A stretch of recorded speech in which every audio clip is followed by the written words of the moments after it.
Hello everyone, this is Teacher Juvie and I will be your guide for today's lesson.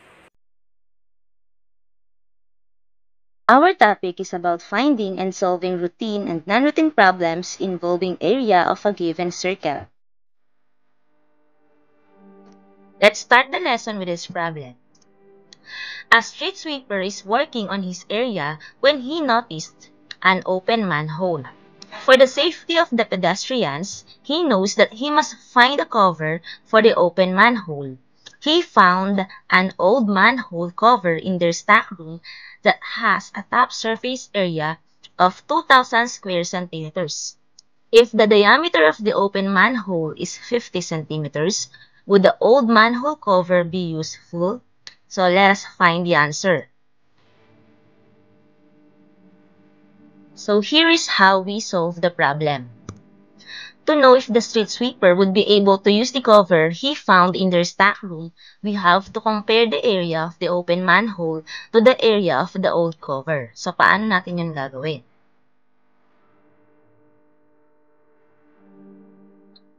So based on the problem, the diameter of the open manhole is 50 cm. Therefore, its radius is 25 cm. So, kailangan natin makuha yung radius ng open manhole kasi dun sa ating formula, ang kailangan is yung radius. So, kung 50 cm yung diameter, we have to divide it by 2 to get the radius. So, 50 divided by 2, the answer is 25 cm. So, yun yung kanyang radius.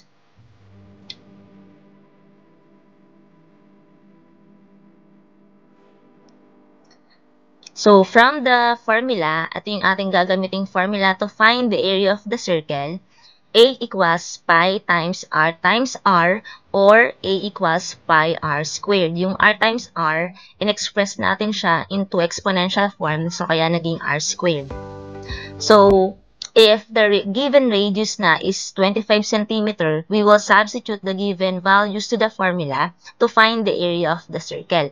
So, the value of pi is always 3.14. Hindi nyo yan pwedeng palitan. Yan yung fixed value niya. Constant yan. So, 3.14 times 25 centimeters times 25 centimeter. So, when you express r squared into expanded form, dodoblehin mo lang yung multiply mo doon sa radius. Okay? So, multiply the radius by itself. Kung 2 ang kanyang exponent, so we have to multiply the radius by itself. So, 3.14 times 625 centimeters squared na. Kasi 25 times 25, that is 625 centimeters squared. Then, after nyan, the final answer would be 1,962.5 centimeters squared. When we multiply 625 by 3.14, we will get the area of the circle that is 1,962.5 centimeters squared.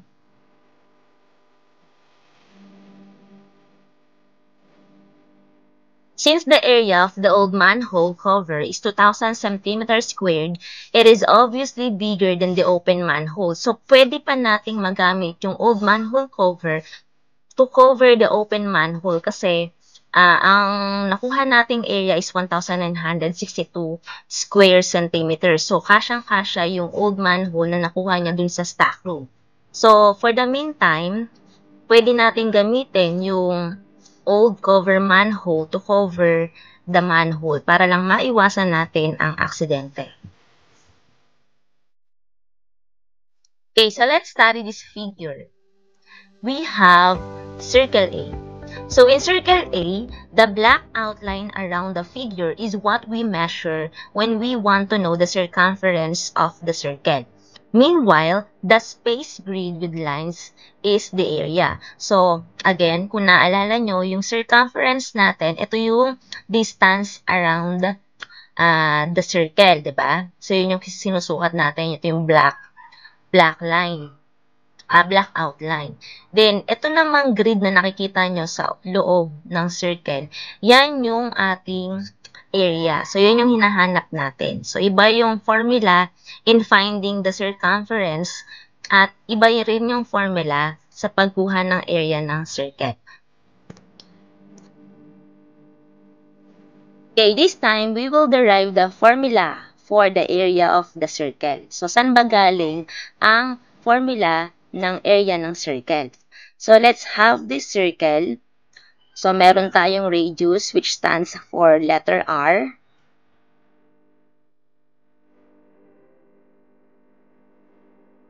Yung circle, hinati natin sa kalahati, 'di ba? Dun sa kanyang diameter. So, naaalala niyo pa ba yung formula ng circumference ng circle, 'di ba? C is equal to 2 pi r.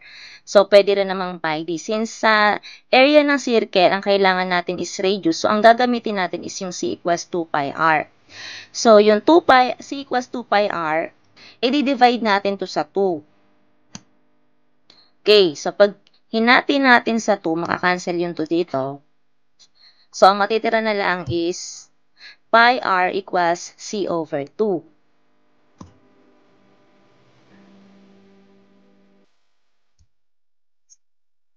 Okay, so ito yung ating circle. Then, we arrange the parts in one row. The curve will be the length of the base of the parallelogram and the length of the radius will be its height. So, ganito na ang kanyang itsura. So, pag in-arrange natin siya in a row, magiging parallelogram na siya. So, yung ating base dito is yung pi r. Yun yung base natin, di ba? Kasi, yung formula sa pagkuha ng area ng parallelogram is you will just multiply the base to its height. So, base times height. Yung ating base dito will be pi r. Then, yung ating magiging height, yung radius, itong r. So, pag in-express natin yan sa formula, A equals yung pi r, yun yung base. Then, yung height, yun yung r. Then, simplify pa natin. So, na-derive natin yung formula ng sa area ng circle na A equals pi r squared. Okay? So, dun galing ang formula ng area ng circle from the formula of the area for the parallelogram.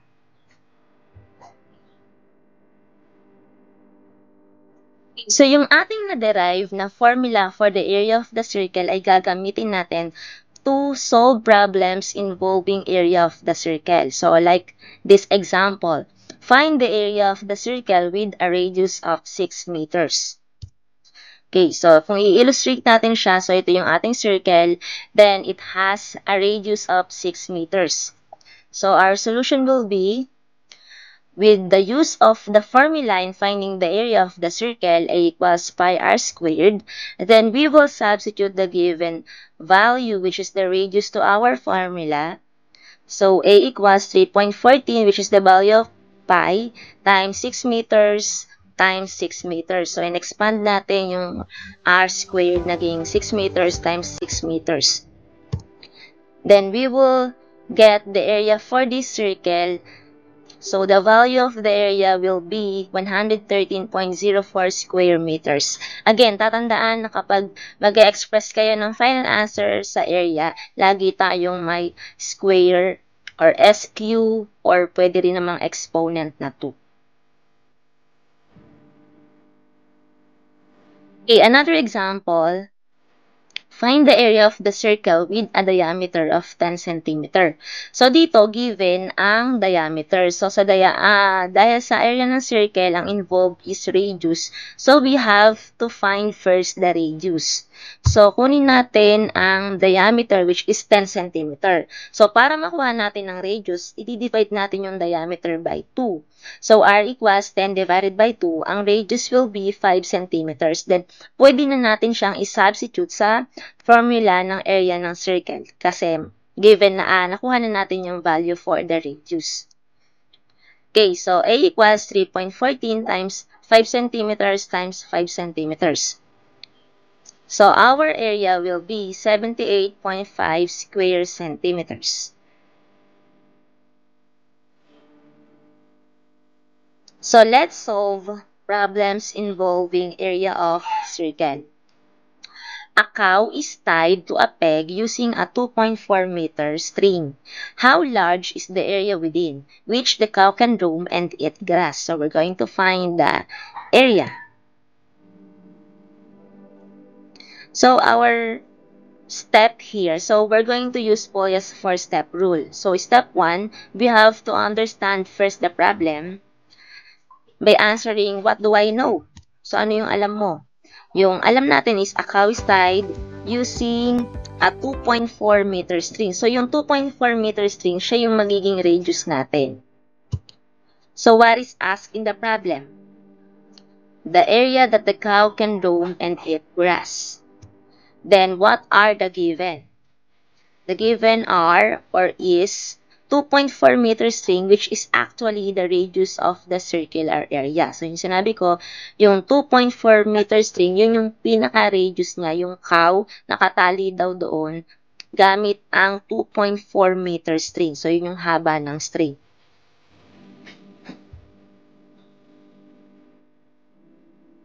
Okay, step 2 is make a plan. What will I do? I will find the area of the circle given the 2.4 meter string as the radius. Then what is the number sentence? So, ang number sentence natin is yung formula. A equals pi, tapos multiply natin sa 2.4 meter square. Third step is to solve or carry out a plan. So you will show your solution using the formula A equals pi r squared. So substitute natin yung ating given na radius sa ating formula and the value of pi is always 3.14. Wag niyo siyang papalitan dahil yan ay constant. So expand natin yung 2.4 meters squared. So 2.4 meters times 2.4 meter. 3.14 times 5.76 meters squared na. Yung m natin or yung unit natin ay meron ng exponent na 2 dahil dalawang meters yung ating minultiply, di ba? And our area will be 18.0864 meters squared. So, yan yung ating value for the area. So, to check if our answer is correct, so, sa pag-check and pag-look back, pwede nyong gamitin yung division. And dito sa step na to, pwede nyong state yung inyong final and complete answer. Therefore, the cow can roam and eat grass within an approximate area of 18 and 10 square meters. So, approximate lang to. Kasi, ni-round off na natin yung ating nakuhang exact na value for the area. Then, ni-round natin siya to the nearest hundreds. Kaya, naging 18 and 10 square meters na yung ating final answer. Okay, let's have another problem. A circular fountain with a 5-meter radius lies along the center of a circular park with a 70-meter radius. Calculate the total walking area available to pedestrians visiting the park. So, yung circular fountain, may radius siya na 5 meters. Then, nakalagay siya doon sa circular park na ang radius naman ay 70 meters. So, ang isosolve natin dito ay yung total walking area na available dun sa mga bumibisita sa park. So, yun yung hahanapin natin.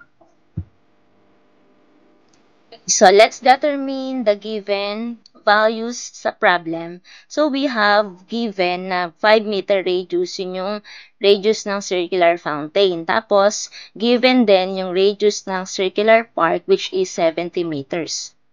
So, ang una natin gagawin is we will get the area of the circular fountain. So, kunin muna natin yung area ng circular fountain.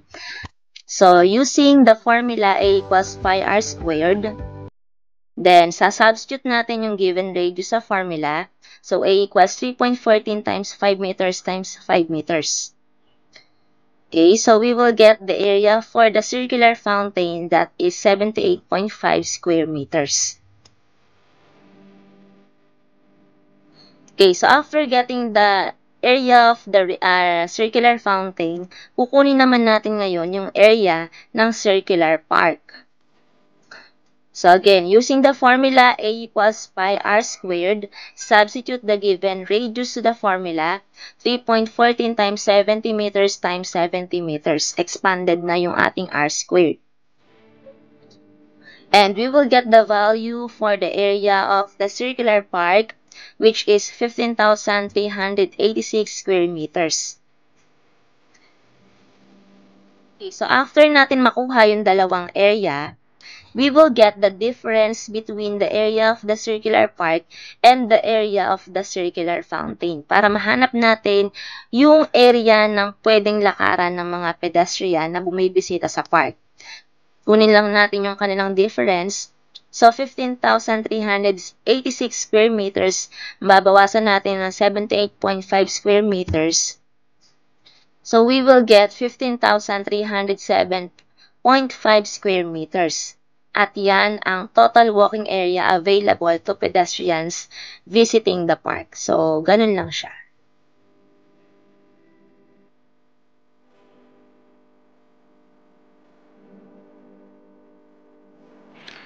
Thanks for watching this video. Hit like if you learned something from this video and don't forget to subscribe on this channel.